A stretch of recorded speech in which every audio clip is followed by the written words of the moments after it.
ছেলে, বাবা, তুমি আমার ক্লাস নম্বর সিটে সাক্ষারের বদলে আঙুলের ছাপ দিলে কেন? ৩৩ পর্ব। ১ নম্বর কৌতুক। ছেলে, বাবা, তুমি আমার ক্লাস নম্বর সিটে সাক্ষারের বদলে আঙুলের ছাপ দিলে কেন? বাবা, তুমি পরীক্ষায় যা নম্বর পেয়েছ, আমি চাই না তোমার ক্লাস টিচার জানুক যে তোমার বাড়িতে শিক্ষিত লোকজন আছে। ২ নম্বর কৌতুক। কম্পিউটারে চালাতে জানা মেয়েকে তার মা বিজ্ঞান পড়াচ্ছেন। পৃথিবী নিজ অক্ষের উপর একবার ঘুরতে সময় নেয় ২৪ ঘণ্টা। মেয়ে, এত সময় নেয়? পৃথিবী নিজেকে এখনও আপগ্রেড করছে না কেন? ৩ নম্বর কৌতুক। মা, মাত্র একটা হাতমোজা পড়েছে যে, আরেকটা কি হারিয়ে গেছে?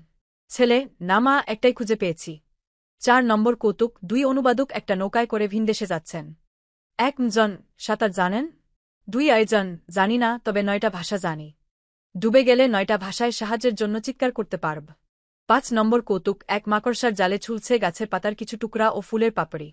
সেই সময় এক মাছি উড়ে এসে আটকে গেল সেই জালে। তারপর বল কেন যে বিজ্ঞাপন দেখে আকৃষ্ট হলাম। গ্রন্থনা অধ্যক্ষ মহসিন আলী আঙ্গুর, সম্পাদক ও প্রকাশক মুজিবনগর খবর.com, মেহেরপুর।